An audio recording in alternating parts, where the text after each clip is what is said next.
साथियों, जय हिंद। दोस्तों, इस वीडियो में हम आपके UP police head radio operator, assistant radio operator and workshop कर्मचारी के ट्रेनिंग में आपकी इंडोर क्लासरूम में क्या क्या पढ़ाई होती है आपकी, और उसमें क्या क्या आपका सिलेबस रहता है, और दोस्तों आपकी कितने दिन की ट्रेनिंग होती है। दोस्तों, इसके बारे में मैं प्रीवियस वीडियो बना चुका हूँ, उसके बारे में आप देख लेना। दोस्तों, इस वीडियो में मैं सिर्फ आपको इतना ही बताऊंगा कि आपका क्या ऑफिशियल सिलेबस रहता है, मतलब जो आपका जहाँ पर ट्रेनिंग होती है, ट्रेनिंग में आपको क्या क्या वहाँ पर पढ़ाया जाता है, मतलब जो पढ़ाई होती है उसका सिलेबस क्या है आखिर एक्चुअल में। क्योंकि दोस्तों आपको इतनी तो जानकारी होगी कि आपकी जो रेडियो ऑपरेटर की वैकेंसी है दोस्तों इंजीनियरिंग लाइन की है, तो दोस्तों आपका सिलेबस भी इंजीनियरिंग से ही रिलेटेड होने वाला है। तो दोस्तों क्या क्या इंजीनियरिंग के टॉपिक कौन कौन से रहते हैं, दोस्तों ये मैं पूरा आपको ऑफिशियल सिलेबस दिखाने वाला हूँ इस वीडियो में। और दोस्तों आपके रेडियो टेलीफोन सेट हो गया, और हैंड रेडियो टेलीफोन सेट हो गया, और आपकी पावर सप्लाई और बैटरी। तो दोस्तों इन सभी कंपोनेंट के बारे में हम इस वीडियो में चर्चा करेंगे जो कि आपके रेडियो विभाग में यूज होते हैं। तो दोस्तों ये वीडियो आपकी इन्फॉर्मेशन के रिगार्डिंग बनाई गई है, मतलब आपको जब ट्रेनिंग होगी आपकी तो वहाँ पर ये सारी सुविधाएं आपको दी जाएंगी और इन्हीं के बारे में सिखाया जाएगा। तो दोस्तों वीडियो को पूरा देखना, तभी आपको समझ में आएगा। और दोस्तों अगर आप चैनल पर नए हो, चैनल को सब्सक्राइब जरूर कर लें, और वीडियो को अगर आपको अच्छी लगे दोस्तों वीडियो को लाइक ज़रूर कर दें, क्योंकि दोस्तों इस तरह की वीडियो मैं आपके लिए बनाता रहता हूँ। और अगर आप चैनल को सब्सक्राइब करेंगे दोस्तों हमारा थोड़ा मोटिवेशन बढ़ेगा, और आपके लिए अच्छे से अच्छा कंटेंट फिर मैं आपके लिए लाता रहूँगा। दोस्तों आपको नीचे रेड कलर का सब्सक्राइब बटन दिख रहा होगा, उसको आप जब सब्सक्राइब कर लेंगे दोस्तों आपको वो ब्लैक हो जाएगा। ठीक है दोस्तों, चलिए अब दोस्तों स्टार्ट करते हैं वीडियो को। तो दोस्तों आपके प्रशिक्षण नीति एवं पाठ्यक्रम के बारे में बात करें तो दोस्तों ये सिलेबस आपका ऑफिशियल वेबसाइट पर भी पड़ा है, यूपी पुलिस के रेडियो विभाग वाली ऑफिशियल वेबसाइट पर। आप वहाँ से भी इसको चेक कर सकते हैं और आप पढ़ सकते हैं वहाँ से, और अन्यथा मैं इस वीडियो में बता ही रहा हूँ, तो यहाँ से आप देख लेना। और दोस्तों कोशिश करूँगा आपको ज़्यादा से ज़्यादा मतलब समझा पाऊँ। तो दोस्तों सबसे पहले तो बात करते हैं आपके, मान लो अगर आप वर्कशॉप स्टाफ के पद पर सिलेक्ट होते हैं जो कि आपकी डायरेक्ट भर्ती होती है, तो दोस्तों आपको 4 महीने की ट्रेनिंग मिलती है, जो कि आपको यहाँ पर इंडोर ट्रेनिंग मिलती है, मतलब आपको क्लासरूम में ही सिखाया जाता है। और दोस्तों इसके बारे में मतलब आगे बात करने वाला हूँ। सबसे पहले ये समझना आपके लिए ज़रूरी हो जाता है। और आपका असिस्टेंट ऑपरेटर के पद पर आप सिलेक्ट होते हैं, तो दोस्तों आपको टोटल ग्रेड 3 और ग्रेड 2 की ट्रेनिंग मिलती है। दोस्तों ये ग्रेड 3 और 2 क्या होता है मैं आपको आगे बताऊंगा, बिल्कुल भी परेशान मत होइए। सबसे पहले मैं जो बता रहा हूँ वो समझिए। दोस्तों ग्रेड 3 की ट्रेनिंग आपको 6 महीने की मिलती है, और ग्रेड 2 की ट्रेनिंग आपको 4 महीने की मिलती है। और उसके बाद अगर आप हेड ऑपरेटर के पद पर अगर आप सिलेक्ट होते हैं, तो दोस्तों आपको टोटल 12 महीने की ट्रेनिंग मिलती है, जिसमें कि आपको 8 महीने की ट्रेनिंग आपको डायरेक्ट बेस पर दी जाती है, एंड आपको ग्रेड 1 के बेस पर आपको 4 महीने ट्रेनिंग दी जाती है। अब ये ग्रेड 1, 2, 3 और डायरेक्ट क्या है दोस्तों, ये इसके बारे में आगे मैं बताऊंगा। ठीक है दोस्तों, और ये आपके कुछ अभी काम का नहीं है रेडियो सब इंस्पेक्टर के बारे में, क्योंकि दोस्तों अब इसकी अभी वैकेंसी आई नहीं है, और दोस्तों इसकी वैकेंसी आती भी नहीं है, क्योंकि दोस्तों आपका हेड ऑपरेटर से ही आपकी प्रमोशन होते रहते हैं, एंड आपके असिस्टेंट ऑपरेटर से प्रमोशन होते रहते हैं। तो अब बात करते हैं आपके सिलेबस के बारे में। अब दोस्तों बात करते हैं आपके प्रशिक्षण अवधि के बारे में। तो दोस्तों अगर आप कर्मचारी के पद पर सिलेक्ट होते हैं, दोस्तों आपको 4 महीने की ट्रेनिंग मिलती है पुलिस प्रशिक्षण विद्यालय में। ठीक है दोस्तों, उसके बाद आपको जो है मतलब ट्रेनिंग के लिए ज्वाइनिंग के लिए भेज दिया जाता है, जहाँ भी आपकी पोस्टिंग होती है। सबसे पहले आपको 4 महीने ट्रेनिंग मिलती है पुलिस प्रशिक्षण विद्यालय में। और अगर आप मान लो सहायक परिचालक के पद पर सिलेक्ट होते हैं, तो दोस्तों आपको 6 महीने की ट्रेनिंग तो पुलिस प्रशिक्षण विद्यालय में दी जाती है, एंड आपको 4 महीने की ट्रेनिंग रेडियो मतलब जो आपको प्रैक्टिकली ट्रेनिंग देनी रहती है वो आपको 4 महीने की दी जाती है, और 6 महीने की ट्रेनिंग आपको पुलिस प्रशिक्षण विद्यालय में दी जाती है। अब बात करते हैं आपके हेड रेडियो ऑपरेटर के बारे में। तो दोस्तों आपको बता दें हेड रेडियो ऑपरेटर में आपको टोटल 12 महीने की ट्रेनिंग मिलती है, जिसमें कि आपकी 8 महीने की ट्रेनिंग रहती है जो आपकी इंडोर ट्रेनिंग होती है, और 4 महीने की ट्रेनिंग आपकी प्रैक्टिकली ट्रेनिंग रहती है। ठीक है दोस्तों, अब आगे देखते हैं।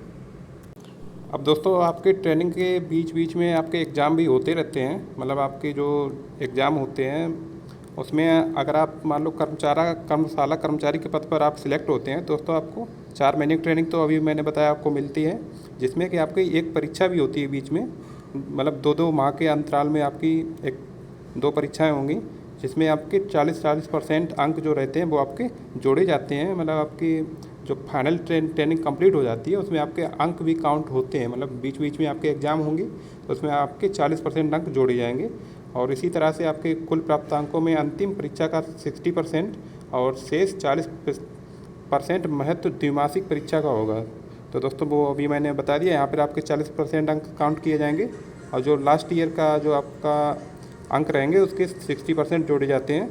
और अब बात करते हैं आपके सहायक रेडियो ऑपरेटर के बारे में। तो दोस्तों अगर आप सहायक रेडियो ऑपरेटर के पद पर सिलेक्ट होते हैं तो आपको टोटल 6 महीने ट्रेनिंग मिलती है, इंडोर ट्रेनिंग जिसको बोलते हैं, और जो कि अभी मैंने बताया था आपको वीडियो में, और जिसमें आपकी 2 परीक्षाएं बीच में होती हैं प्रत्येक 2 माह पर, और जिसके आपके 20% अंक काउंट किए जाते हैं। और जो आपका अंतिम परीक्षा जो होती है, क्योंकि ये दोस्तों आपको 6 महीने में 3 परीक्षाएं आपकी होंगी, पहली 2 परीक्षाएं होंगी उनके 20% अंक काउंट होंगे, और जो अंतिम परीक्षा होती है उसके आपके 60% अंक काउंट होते हैं। ठीक है दोस्तों, तो और जो कि आपके जो फाइनल जब आप ट्रेनिंग करेंगे उसके बाद आपके जोड़े जाते हैं, उसके आधार पर ही आपको जो पोस्टिंग वगैरह रहती है वो आपकी दी जाती है।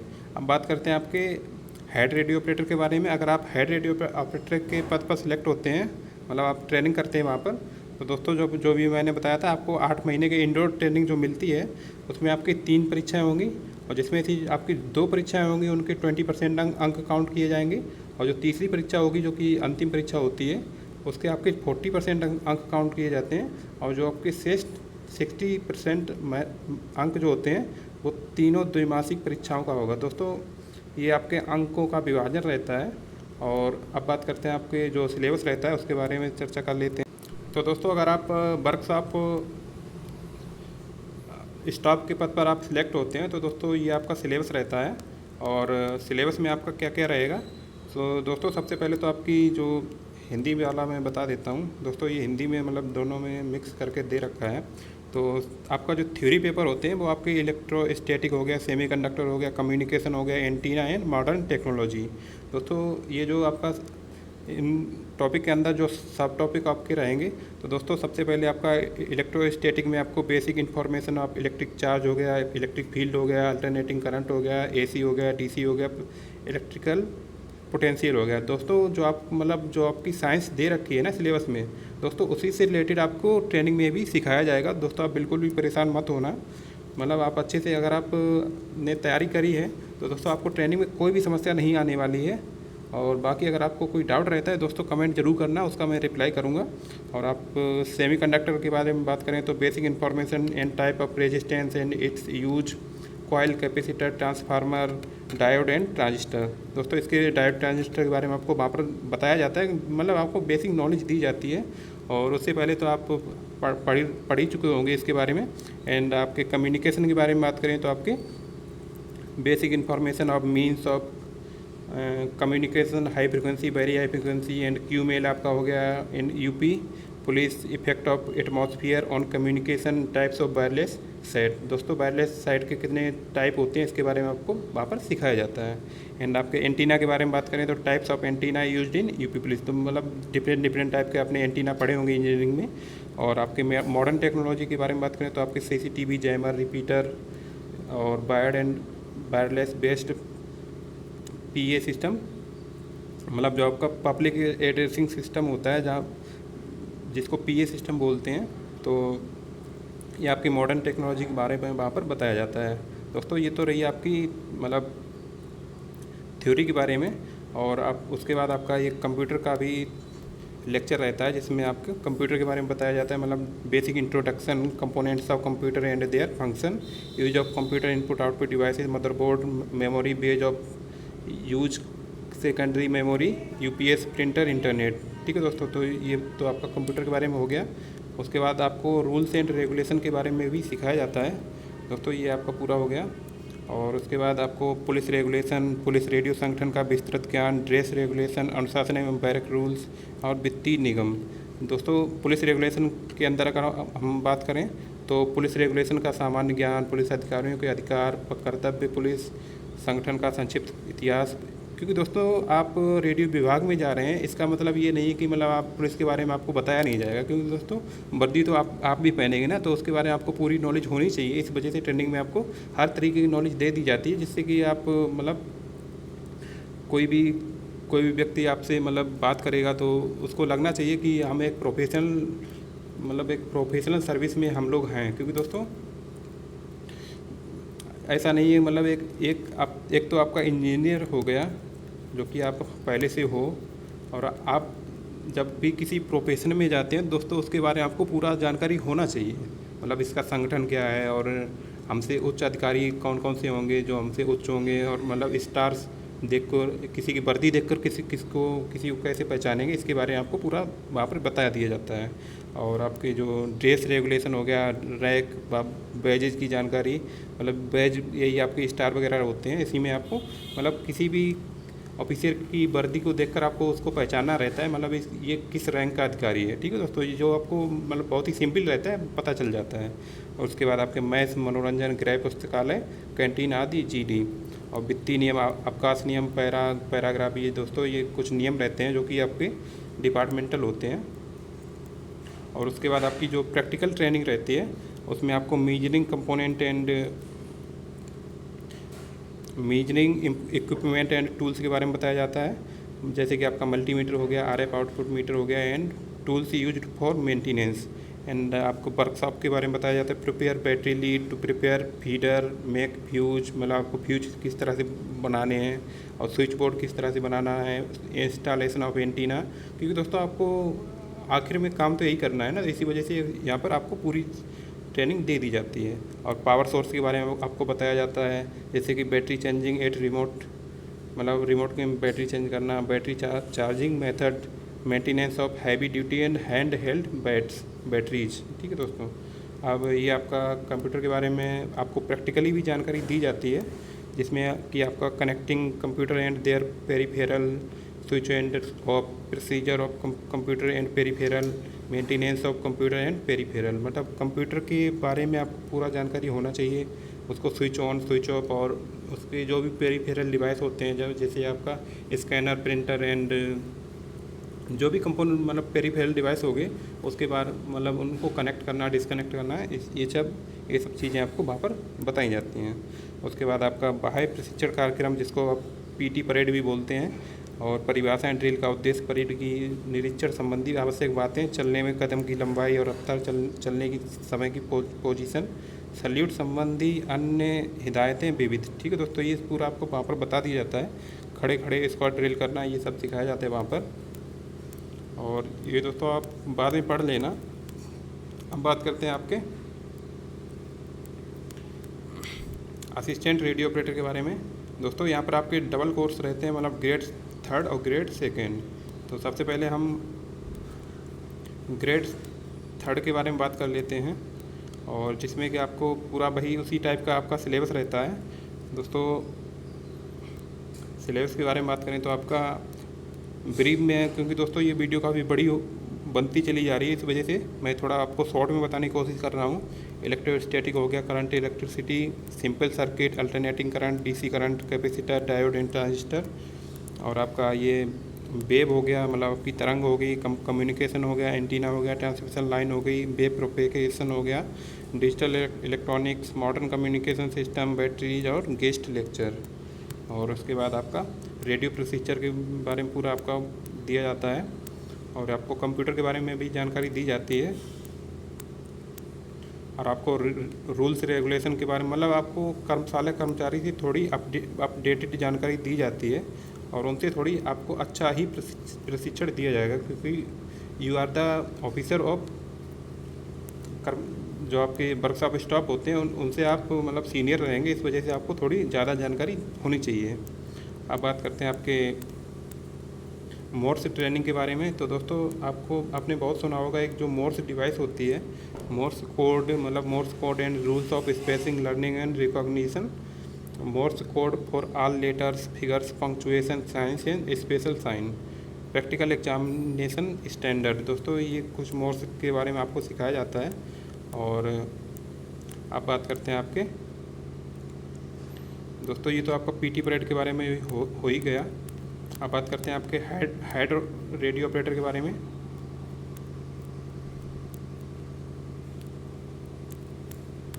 दोस्तों ये आपका सिलेबस है आपका हेड रेडियो ऑपरेटर का। दोस्तों हेड रेडियो ऑपरेटर के बारे में बात करें तो आपको electrostatic flow of electric, simple circuit, alternating current, capacitor, diode, transistor. दोस्तों इसमें आपका थोड़ा मतलब ब्रीफ में नहीं होता है, थोड़ा डिटेल में आपको यहाँ पर ट्रेनिंग दी जाती है। इसी वजह से आपकी 8 महीने की ट्रेनिंग हो जाती है और उसके बाद आपकी 4 महीने की ट्रेनिंग तो आपको प्रैक्टिकली दी ही जाती है। मतलब आपको टोटल 12 महीने की ट्रेनिंग मिलती है। और ये आपका मतलब इंडोर क्लासेस का सिलेबस हो गया। और रेडियो प्रोसीजर मतलब आपको रेडियो के बारे में आप, ये तो आपका मतलब सामान्य जानकारी होगी, ठीक है दोस्तों। उसके बाद आपको रेडियो के बारे में जब बात करें तो introduction of communication system, communication terminology और general instructions on message writing, handling of messages in signal centre, method of calling and answering, control working, ये किस तरह से काम करता है, ये सब आपको वहाँ पर सीखना रहता है। और कंप्यूटर के बारे में आपको peripheral, working with Windows OS, MS word, MS Excel, MS PowerPoint, internet. दोस्तों इसके बारे में अगर आप पहले से ही जानकारी तो बहुत अच्छी है आपके लिए, और नहीं तो आपको वहाँ पर सिखा तो दिया ही जाएगा, ठीक है दोस्तों। अब बात करते हैं आपके PWCC के बारे में, आपको वहाँ पर बताया जाता है ये क्या होता है, और general security, channels of communication. क्योंकि दोस्तों आप मतलब बहुत ही बड़ी रैंक पर जा रहे हैं, आपकी जिम्मेदारियाँ बहुत ज़्यादा हैं, इस वजह से आपको थोड़ा एडवांस लेवल की आपको ट्रेनिंग पहले ही दे दी जाती है, जिससे कि आप मतलब जब आप जॉब करें तो वहाँ पर आपको कोई समस्या फेस ना करना पड़े। और दोस्तों ये आपके पूरा सिलेबस हो गया।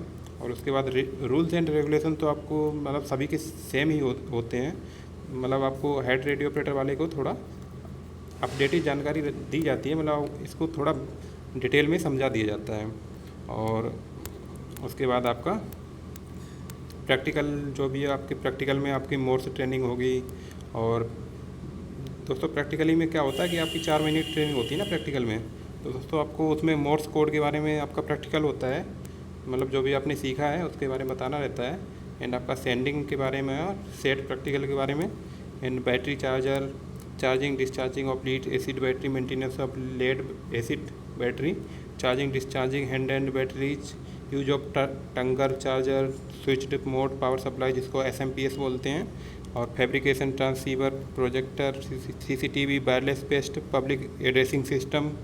और ये दोस्तों ये आपके पूरे रहता है दोस्तों। वहाँ पर आपको बहुत ही प्रोफेशनली सिखाया जाता है, मतलब आपको ये लगेगा कि हाँ मैंने इंजीनियरिंग करके कोई भी गलती नहीं करी है, ठीक है दोस्तों। क्योंकि जनरली क्या रहता है कि आपको लगता है कि यार मैंने इंजीनियरिंग कर ली, उसके बाद मैं यूपी पुलिस में जा रहा हूँ। दोस्तों बहुत ही प्रेस्टीजियस जॉब है यूपी पुलिस में, ये आपकी रेडियो ऑपरेटर की। दोस्तों ये आपको जनरली कहीं भी इस तरह की सुविधाएं नहीं मिलेंगी। अगर आप इंजीनियरिंग में कहीं भी जाएंगे, कोई भी कंपनी में काम करेंगे आप, वहाँ पर आपको इस तरह का एनवायरनमेंट नहीं मिलेगा।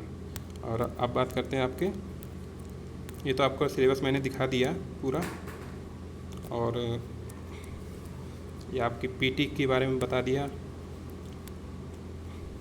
और यहीं तक वीडियो रखते हैं दोस्तों, वीडियो काफ़ी लंबी हो चुकी है और उम्मीद है कि आपको पूरा समझ में आया होगा। अगर कोई भी डाउट है तो कमेंट करिए, और मतलब आपको कोई भी डाउट पहली बात तो बचा नहीं होगा, अगर फिर भी है तो आप कमेंट कर देना, उसका मैं रिप्लाई करूँगा।